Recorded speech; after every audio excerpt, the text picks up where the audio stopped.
Oke, udah 1000 tap-tapnya ya. Sekarang kita mulai kajian kita. Bismillahirrahmanirrahim. Assalamualaikum warahmatullahi wabarakatuh. Asyhadu an la ilaha illallah, asyhadu anna Muhammadar Rasulullah. Allahumma sholli ala sayyidina Muhammad wa ala ali sayyidina Muhammad. Kama sholaita ala sayyidina Ibrahim wa ala ali sayyidina Ibrahim bil alamina innaka Hamidum Majid. Sebelumnya kita panjatkan dahulu doa kepada Gusti Allah Agung untuk saudara-saudara kita yang telah memberikan sholawatnya kepada channel dakwah ini, sehingga channel ini dapat dengan setia eksis hadir dalam ruang-ruang diskusi kalian semuanya dimanapun kalian berada. Tentu dengan sebuah harapan, insya Allah sholawat itu akan menjadi catatan langit amal soleh bagi mereka dan keluarganya kelak, dan insya Allah akan terbalaskan dengan balasan yang jauh lebih baik lagi. Kemudian untuk seluruh viewer terkasihku dimanapun kalian berada, di mancanegara, di dalam negeri, aku ucapkan terima kasih atas apresiasinya. Semoga selalu always dan tidak pernah never tetaplah bertumbuh menjadi satu pribadi tangguh yang anti skip dan anti download. Bila berkenan, apanya ya, linknya saja yang di-share ya. Jangan diunduh, di-download lalu dipotong-potong videoku lalu diunggah ulang, apalagi diadu dengan video yang lain, itu aku nggak kasih izin ya. Nggak kasih izin aku. Oke. Selanjutnya untuk kalian semuanya ya, aku nggak bisa sebutkan satu persatu namanya ya. Aku ucapkan terima kasih atas doa baiknya untukku dan keluarga, dan semoga kebaikan doa-doa itu juga tercurahkan untuk kalian semua yang mendoakan. Sebagai sesama saudara, kita saling mendoakan dalam kebaikan, dan insya Allah doa kita bagian dari sekian banyak doa yang dikabulkan oleh Gusti Allah Agung. Amin amin ya robbal alamin. Oke, kita coba ya untuk melanjutkan kajian kita setelah kemarin di seri ke-1 ya. Tajuknya adalah menyibak unta betina Nabi Soleh di seri kedua.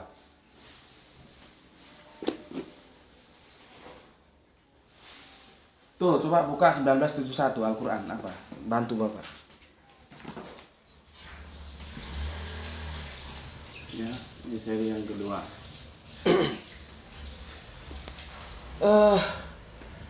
Banyak ya kesalahan-kesalahan dalam memahami pesan-pesan kitab suci ketika kita tidak bisa memahami apakah itu harafiah atau metafora ya. Ketika kita terjebak kepada pemahaman-pemahaman harafiah, ya sudah selesai. Karena yang harafiah tidak bisa dipahami secara metafora, yang metafora juga tidak bisa. 1971 kamu ke surat Toha larinya.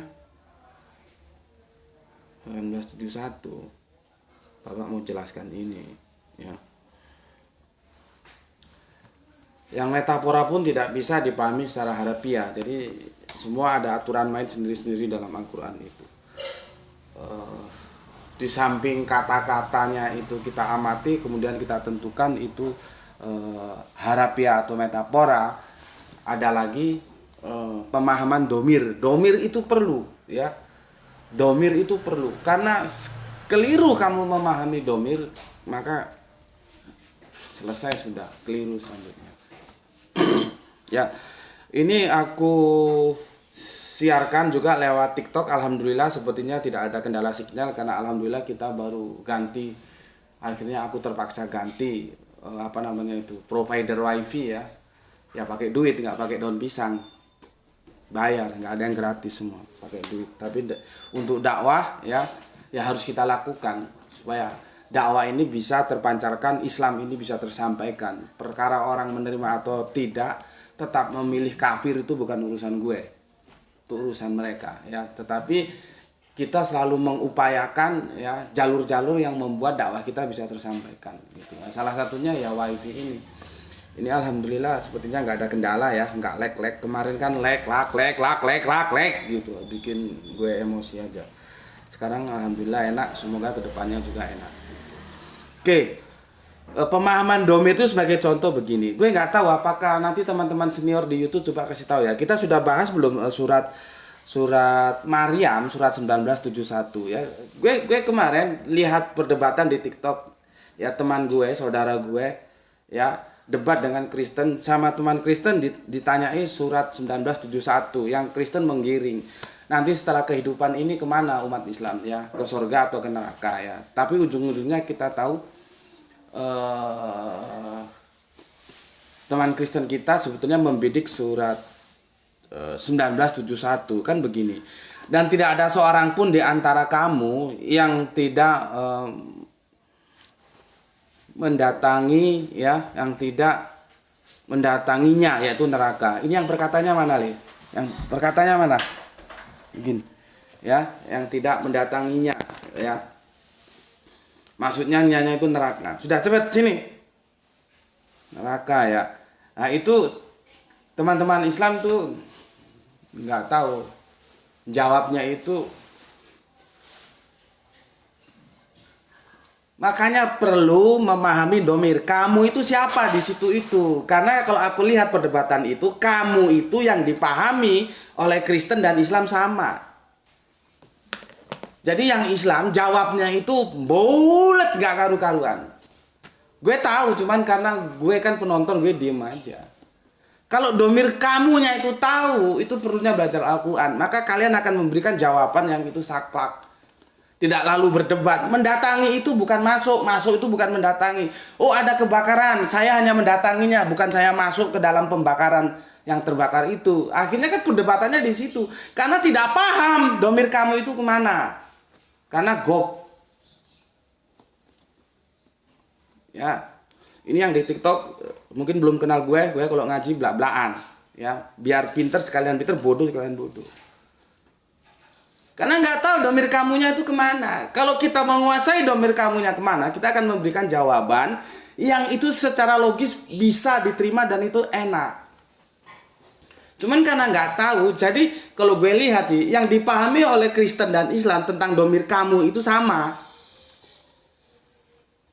Ya, itulah perlunya belajar Al-Quran. Dan di sini gue ngajarin lu Al-Quran, bukan ngajari pinter-pinteran nulis, bukan mengajari hafal-hafalan Al-Quran, bukan mengajari bagus-bagusan makhraj, enggak. Yang gue tawarkan adalah kerangka berpikir dalam persiapan untuk kita memasuki arena Ghazwul Fikr. Ya, perang pemikiran. Kalau soal yang pinter-pinteran nulis, yang banyak-banyakan hafalan, yang pinter-pinteran makhraj, jangan di sini, cari channel lain sana. Jangan di sini. Di sini enggak ada gitu. Ini yang di TikTok aku kasih tahu ya, kalau yang di YouTube kan sudah tahu gitu ya. Jadi di sini enggak ada kajian-kajian yang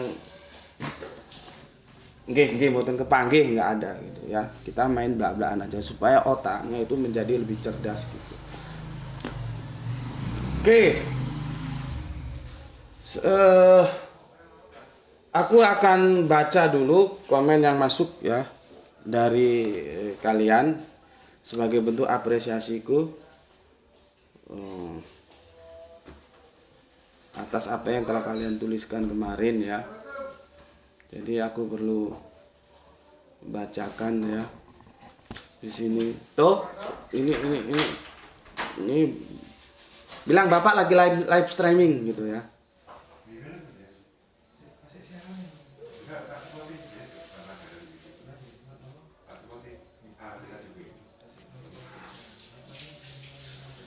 Bilang tuh Bapak lagi live streaming, sudah. Bilang nanti suruh ke sini, Bapak lagi live streaming gitu. Sudah, jangan diganggu. Bilang Bapak lagi live streaming. Ini gimana tuh? Ini nggak connect ini channelnya ini. Ya, ini gimana?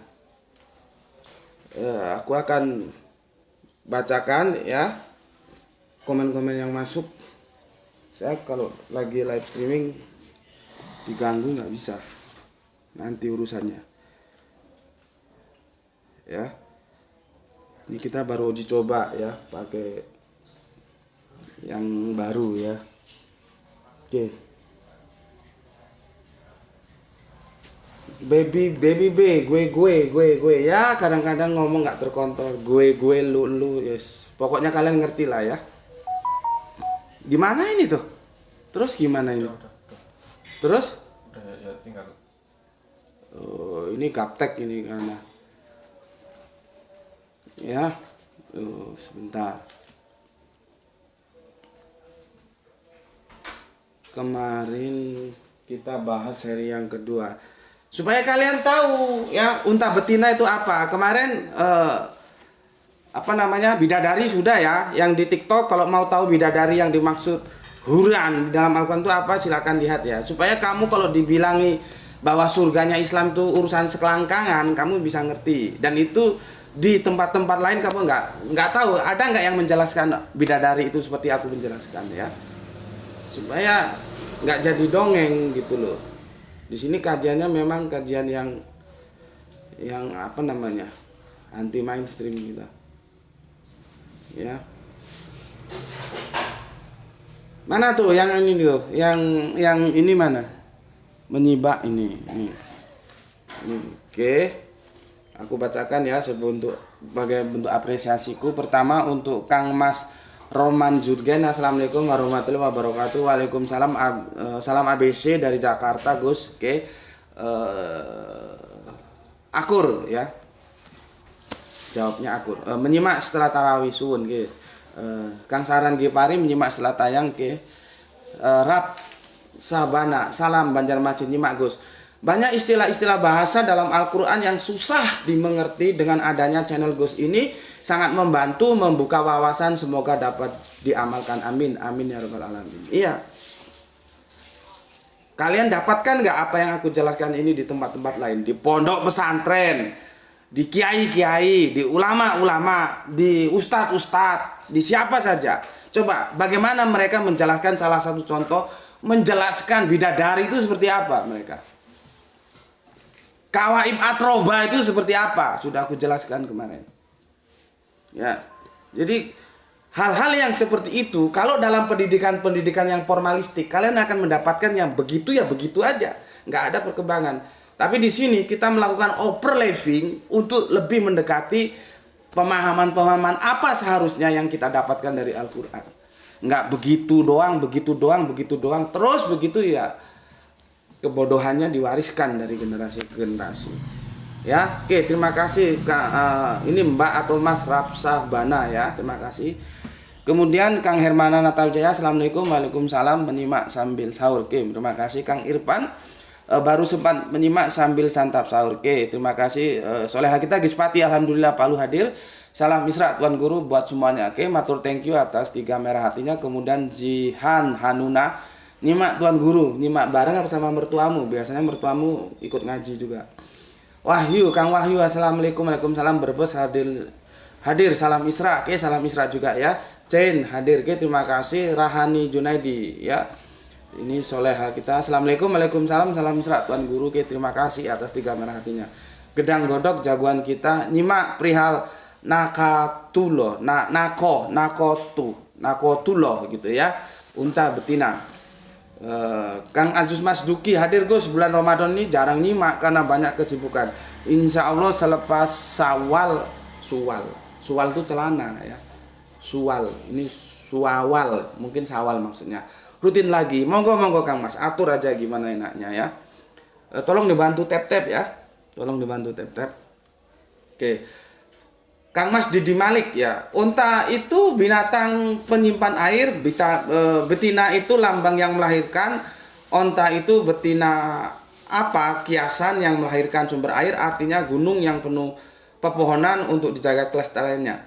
Maaf Gus, sekedar menebak-nebak, sangat penasaran sekaligus dengan bahasan sastra Quran. Iya, Quran itu hadir di tengah-tengah bangsa Arab itu gandrung terhadap kesusastraan. Itu harus diingat. Maka Al-Quran hadir, harus dia bisa mengalahkan nilai-nilai sastra yang sedang berkecamuk di bangsa Arab saat itu. Harus begitu, bahasa marketing itu begitu. Ya kalau dia sama atau dibawa sastranya orang Arab, ya nggak laku. Sama kemarin gue bilang ya, kenapa ya Yesus sama Matius dan Lukas itu diposisikan lebih tinggi daripada Yunus, nanti di tempat lain lebih tinggi dari Musa atau Moses. Karena dia mau dipasarkan terhadap orang-orang Israel yang notabene Yahudi. Lah tokoh-tokoh itu, tokoh-tokoh perjanjian lama itu, tokoh-tokoh yang dihormati oleh orang-orang Israel. Lah kalau Yesus itu ada di bawah otoritas tokoh-tokoh Israel, ya orang gelem orang Israel menerima. Orang sudah ditinggikan saja itu nggak diterima, sampai sekarang orang Israel tetap dalam keyahudiannya. Itu bahasa gampang tuh, bahasa marketing. Begitu juga Al-Quran. Al-Quran itu bahasanya maha dahsyat, bahasa sastra Al-Quran. Ya, makanya kalau kalian otaknya cuma otak bengkok doang, sulit. Semua dipahami harafiah. Suruh jelasin kawaib atroba nggak ngerti. Ya, nanti pemahaman Isra Mi'raj kacau balau lagi gitu. Jadi aduh, sulit. Ya, nah ini Kang Didi Malik sudah benar. Dia memposisikan onta betina itu secara metafora, tetapi sasarannya nggak ke situ, Mas. Jadi kebenaranmu itu aku kasih nilai 50%. Ya, oke, terima kasih. Kalau mau tahu ikuti saja. Dulu kamu tanya bidadari, sudah aku jelaskan toh. Coba sekarang ngomong kamu. Berapa sekarang umurmu? Selama umurmu itu kamu belajar Al-Quran pernah seperti aku menjelaskan. Apa itu bidadari? Tanya sana sama guru-guru Al-Quran. Jadi di sini harus ada overlapping pemikiran supaya kita tercerahkan. Ya Mas Didi, pernah kamu ketemukan seperti aku menjelaskan? Jadi kalau semua dihantam metafora harafiah, tapi tidak tahu ujung-ujungnya harafiah semua, metafora semua, nggak bisa. Ada kalanya harafiah, ada kalanya metafora, gitu. Ya, oke, Kang Mas Didi, ya. Kemudian Pak Pauline Faber, ada sapi betina, seharusnya ada sapi jantan. Surah yang memakai nama binatang. Inikah ajaran Allah Subhanahu wa Ta'ala? Rendah sekali, merendahkan, menista. Iya, karena aku nggak enak mau ngomong. Ini kalau nggak ada TikTok tak hajar ini. Saking di TikTok kan kalau kita ngomong yang tidak secara mesin tidak dia terima, padahal ya bahasa itu bisa kasar, bisa tidak, tergantung konteksnya. Cuman karena dia mesin, ya aku jawab gini aja. Karena ketidaktahuan si Parulian ini, Parulian siapa nih? Ya, nggak tahu marganya siapa. Ya, apa itu sapi betina? Apa itu onta betina? Nggak tahu dia. Makanya dia selalu memahami teks-teks dalam Alkitabnya itu secara harafiah. Yesus naik ke sorga, kapan Yesus ke sorga? Yesus turun dari sorga, kapan Yesus turun dari sorga? Orang Yesus dilahirkan sama Bunda Maryam kok. Cuman karena dia sejak sekolah minggu dipahami seperti itu cara memahaminya, ya jadinya begitu. Coba tanya, kapan Yesus turun dari sorga? Nah, seharusnya dia coba bertanya, itu gimana sih maksudnya? Bukan menista seperti ini. Kitab suci itu hadir, apapun dia harus dihormati. Sejalan dengan agama. Agama apapun dia hadir harus dihormati. Kalau nggak tahu tanya, gitu. Ya, beda kelas bos. Orang kamu itu ke gereja pegang terjemahan kok. Mana pernah kamu pegang kitab suci? Sementara orang Islam megang kitab suci dan memegang terjemahan. Terjemahan kitab suci itu bukan kitab suci bukan terjemahan kitab suci. Tapi kan yang begini-begini nggak sampai ke otaknya, jadinya ya begini. Gitu, ya. Oke. Kemudian siapa ini? Jaef Kolondam, aduh, nggak jelas namanya ya. Apa ini kata dia? Ini media umum bukan masjid, jangan memaksakan siran ini urusan agama Islam, cukup di masjid atau pada teman khusus Islam. Jangan takabur bilang kalau nggak suka acara ini pindah acara lain, itu pemaksaan kehendak. Jadi bukan urusan umum, mengerti? Nggak tahu juga ya harusnya. Ini sudah dijawab dengan indah oleh Oskis ini ya. Dia sepertinya orang Melayu, bahasanya bahasa Melayu Malaysia. Bung maaf, ini kan channelnya GM. Dan GM sudah berulang kali menjelaskan, di channel ini tidak ada batasan mau powernya agamanya apapun. Kalau dia muslim, terus tentang Islamologi, yang berarti anggaplah untuk memperkuat keimanannya. Kalau itu non muslim, anggaplah itu untuk menambah pengetahuannya tentang Islam. YouTube itu untuk umum, bro. Jadi terserah viewernya mau melihat atau tidak. JM tidak pernah memaksa. Dan perlu diingat di sini itu untuk kajian akademis di mana logika juga digunakan. Kalau Anda ingin menyanggah ya silahkan pakai data yang valid lalu sampaikan. Kalau tindakannya seperti Anda ini, maaf, artinya Anda masih sumbu pendek. Karena apa? Anda saja sudah dibekali Allah berupa akal, seharusnya Anda bisa menggunakan itu untuk menambah informasi tanpa harus mencela orang lain. Oke, terima kasih untuk Kak Mas Oskis yang telah membantu menjawabnya. Karena juga kadang-kadang aku nggak punya waktu, jadi tak biarin saja nggak menjawabnya. Oke, selesai ya. Sekarang kita ke inti permasalahan yang mau kita kaji ya. Bentar, aku cari Al-Quran dulu. Kamu buka Al-Quranmu, bisa yang soft, bisa yang hardcover ya, supaya nanti kalau aku baca kamu juga tahu. Kemarin yang sudah kita bahas adalah Quran As-Samm ya. As-Samm ya. 26 141 sampai 153. Kita berhenti di 153, belum 159. Jadi gini ya. Semua caranya tuh begini kalau kamu nanti mau mencari informasi dari jadi gini, Al-Qur'an tuh dijelaskan oleh Al-Qur'an, Al-Qur'an dijelaskan oleh fakta alam juga. Jadi Quran bil Quran. Konteks kita nanti Quran bil Quran dan fakta alam itu bisa sains, bisa juga historikal, sejarah ya, tinggal bagaimana apa yang diperlukannya. Oke. Ternyata masih kendala juga. Oke. Ya, kita buka surat As-Samm, surat yang ke-26 ya.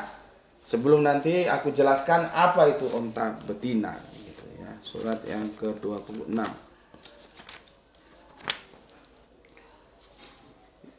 26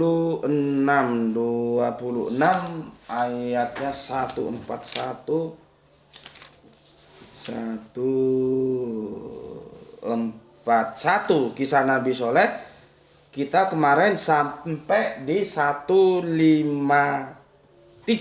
ya. Oke, aku lanjutkan ya di 153. Mereka berkata, sesungguhnya kamu adalah seorang dari orang-orang yang kena sihir. Itu berupa ejekan. Karena status tukang sihir itu bukan sesuatu yang membanggakan saat itu.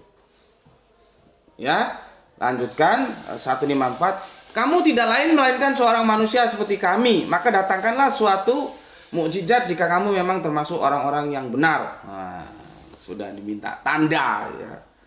Tandanya apa lu Nabi? Lu sama dengan gue, sama-sama manusia. Kita sudah kaji ya, dulu orang minta nabinya itu malaikat gitu ya. Lah kalau malaikat nggak bisa jadi prototipenya, karena yang apa yang dilakukan malaikat belum tentu bisa dilakukan manusia. Ya, itu sudah kita kaji ya di beberapa waktu yang lalu ya. Oke, 154, 155. Soleh menjawab, maksudnya Nabi Soleh ya. Ini, hati-hati. Ini seekor unta betina yang mempunyai giliran untuk mendapatkan air dan kamu mempunyai giliran pula untuk mendapatkan air di hari yang tertentu. Hati-hati. Sudah mulai muncul unta betina. Apa di dalam batukmu itu ada unta terus kelaminnya betina begitu?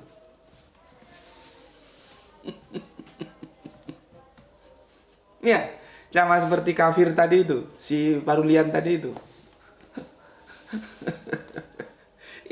Al-Quran tuh bahasa sastranya tingkat tinggi, bos. Ya, oke, ya. 155,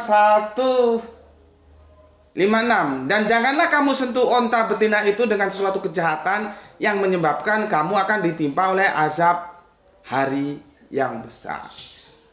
Jadi penentang Kanjeng Nabi Soleh itu minta tanda. Tanda itu biasanya diartikan mukjizat. Kalau di perjanjian lama tanda-tanda, nah, itu berarti selalu mengarah kepada mukjizat bahwa dia itu nabi. Itulah Nabi Soleh kasih tunjuk. Ini onta betina. Ya, ini onta betina. Lihat pesannya, ya. Ia mempunyai giliran untuk mendapatkan air dan kamu mempunyai giliran pula untuk mendapatkan air di hari yang tertentu. Jadi ada aturan main. Jangan kamu sentuh onta betina itu dengan sesuatu kejahatan yang menyebabkan kamu akan ditimpa oleh azab hari yang besar. Sudah ada aturan main yang ditawarkan sama Kanjeng Nabi Soleh. Lu minta bukti? Iya, ini onta betina. Lihat aturan mainnya ya. Lu punya waktu minum, ini punya waktu minum. Jangan lu ganggu. Nah, gitu loh gampangannya ya. Oke, 157. Kemudian mereka membunuhnya, lalu mereka menjadi menyesal. Ya, sudah dibilangin jangan diganggu, tambah dibunuh. Ya. Terus dibunuhnya itu dibunuh harafiah gitu. Ya, repot. Seperti konsep dosa waris itu repot. Kalau dibawa ke perjanjian lama, makan buah terlarang. Itu lu kira terus nelen buah gitu. Buah terlarang lu cari pohonnya sampai mampus, nggak ada pohon buah terlarang. Kalau pohon durian banyak. Ya. Oke, 158. Untuk mereka ditimpa azab, sungguh pada yang demikian itu benar-benar terbukti yang nyata, dan adalah kebanyakan mereka tidak beriman.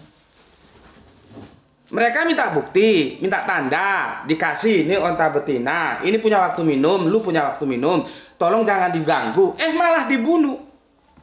Apa enggak bajingan tengi itu? Ya dikasih azab sama Allah.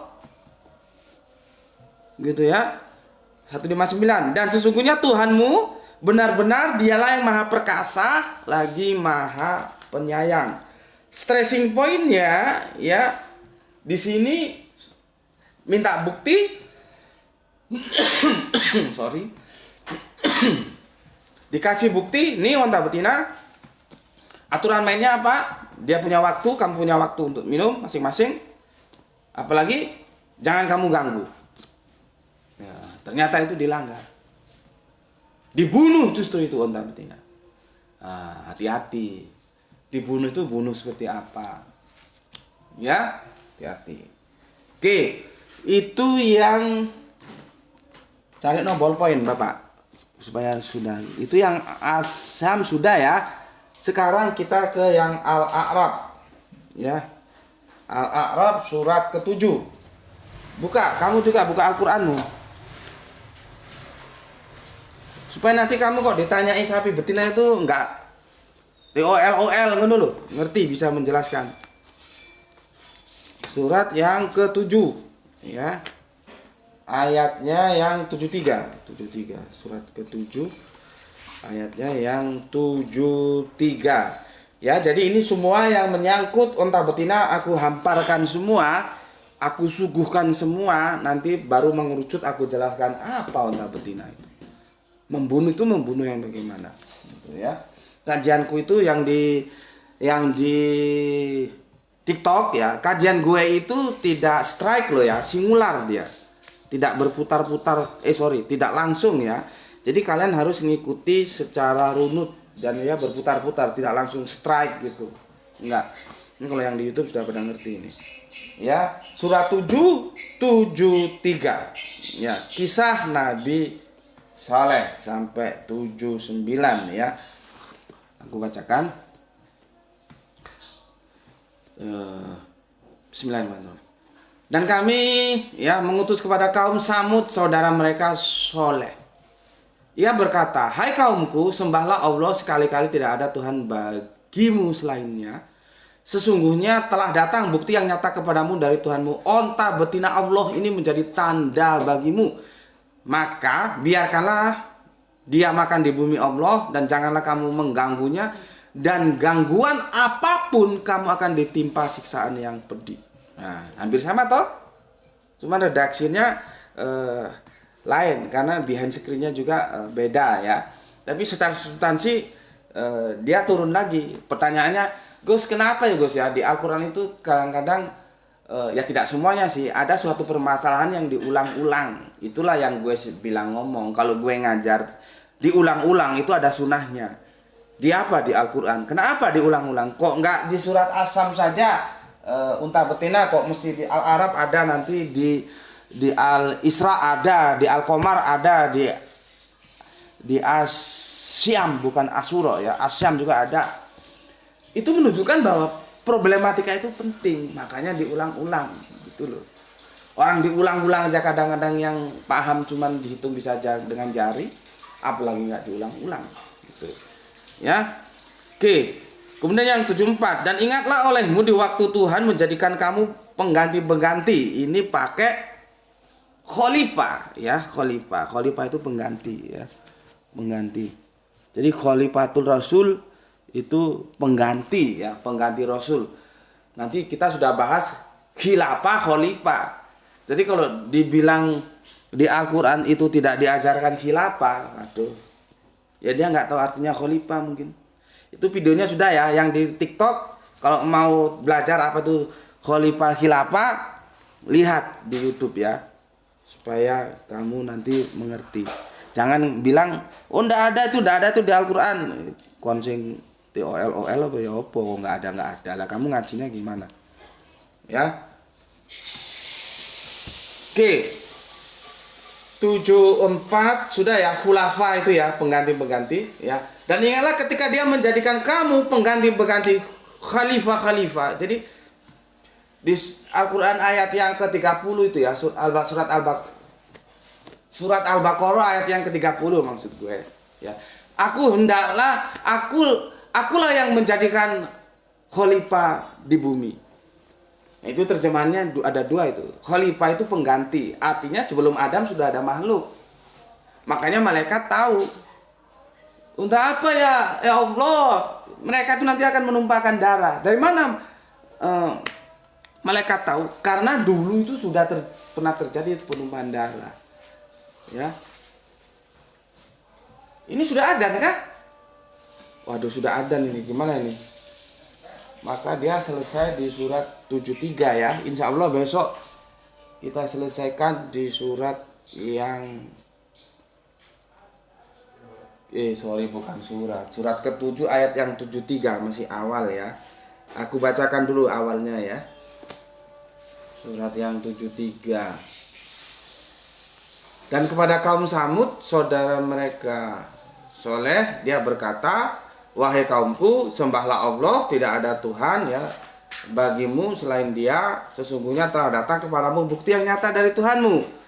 Ini seekor onta betina dari Allah sebagai tanda untukmu. Nanti akibatnya kamu akan mendapatkan siksaan yang pedih ya. Kalau kamu sakiti, maka jangan disakiti. Sudah dikasih aturan main. Seperti yang tadi juga sudah dikasih aturan main. Kemudian yang 74, dan ingatlah ketika Dia menjadikan kamu khalifah setelah kaum Ad. Jadi setelah kaum Ad ya, khalifahnya ini dilanjutkan oleh kaumnya Kanjeng Nabi Soleh. Gitu loh ya. Kaumnya jadi Ad ke Samud dia. Kaum Ad khalifahnya kaum Samud ya, gitu. Setelah kaum Ad, dan menempatkan kamu di bumi, di tempat yang datar. Kamu ini sebetulnya bukan datar, ini lapang ya. Nanti lihat ya, kita ikut dulu terjemahan dipakai lapang ya. Aku sudah ajarkan ya, bumi ini tidak datar, dia bundar ya. Kamu dirikan istana-istana dan bukit, dan di bukit-bukit kamu pahat menjadi rumah-rumah. Maka ingatlah nikmat Allah, dan janganlah kamu membuat kerusakan di bumi. Oke, sampai di 74 ya. Insya Allah besok di seri yang ketiga kita lanjutkan. Ini di seri yang ke-74 masih ya. Ini kemarin ini sudah. Besok kita lanjutkan ke 79 sampai selesai. Nanti setelah aku hamparkan ya, surat Hud, surat Al-Isra, surat Al-Qamar, semua informasi tentang unta betina baru aku mengerucutkan. Supaya nanti kamu jangan percaya dongeng ya. Percaya sama dongeng yang enggak dijelaskan Al-Qur'an, ditambah-tambahinya gitu dipegang ya. Jangan pahami Al-Qur'an tuh berdasarkan teks-teks yang ada padanya ya, jangan berdasarkan dongeng-dongeng. Oke. Untuk pemirsa-pemirsaku yang ada di apa ini, di TikTok, aku ucapkan terima kasih ya. Insya Allah besok kita lanjutkan, waktunya nggak tahu atau pagi atau apa, sewaktuku ya, sewaktuku aja, sewaktu aku ada waktu ya. Ini ada Kang Mas Parkir Ilmu, terima kasih ya, pendapat rencana pemberian hadiah nomor 1, selamat telah menyalakan mawar di, aku nggak tahu itu maksudnya gimana ya, nanti aku tak tanya teman-teman. Assalamualaikum warahmatullahi wabarakatuh Tuan Fakri. Oke, waalaikumsalam, sudah bergabung, terima kasih. Terus baby, namanya Inggris banget gue jadi agak sulit. Kalau namanya Ranti seperti anak gue itu Jawa ya. Indri itu Jawa, jadi gampang. Ini baby B, takutnya gue salah baca, mohon maaf ya. Kalau salah baca tolong dibenarkan, baby B. Nggih Gus, matur suwun penjelasannya. Nggih mah orang Jawa ternyata. Iya Mbak, Ibu, baby B, sorry ya, gue gak bisa ngeja namanya ya karena barat, jadi mohon maaf lah ya. Dan bagus, gue terima kasih Gus, aku ketawa nih dengar Gus bicara gue. Baru saja mendapat rencana lagi, terima kasih Mbak Irma, Mbak yang menjadi anggota nomor 15 yang bergabung dengan tim. Oke, terima kasih. Assalamualaikum, gue Gus Betik. Oke, terima kasih. Ini kalau nggak salah Suad ya atau gimana. Oke, teman-teman di TikTok di sini sudah masuk saat berbuka puasa. Untuk yang sudah masuk, aku ucapkan selamat berbuka dan semoga puasa kita diterima oleh Gusti Allah Agung. Insya Allah kelanjutannya besok ya, kita lanjutkan supaya nanti bisa mendapatkan pemahaman yang holistik, dan aku sih berharap kalian mengikuti semua seri per seri ya. Memang kajianku itu tidak strike, dia singular ya, berputar-putar dulu baru nanti masuk ke intinya. Ya, sampai ketemu besok. Aku nggak tahu pagi atau sore, kamu ikuti aja lah ya. Oke, Bismillahirrahmanirrahim. Pesan aku, jaga Allah, jaga Kanjeng Nabi, jaga Al-Quran, jaga sholatmu, puasamu juga ya. Simpan ya dalam bingkai keindahan keimananmu dalam hatimu yang paling dalam ya, keimanan Islammu, tetapi tetap memberi hormat kepada saudara kita yang memilih jalan lain karena mereka tetap saudara kita ya. Semoga yang belajar dan yang mengajar mendapatkan keberuntungan, rezeki yang barokah dan kesehatan yang prima ya. Terima kasih telah meluangkan waktu ngaji bersama di channel Gus Betik ya. Salam Isra, Islam rasional. Ingat, Isra, salam kita Islam rasional. Alhamdulillahirabbil alamin. Selamat berbuka puasa.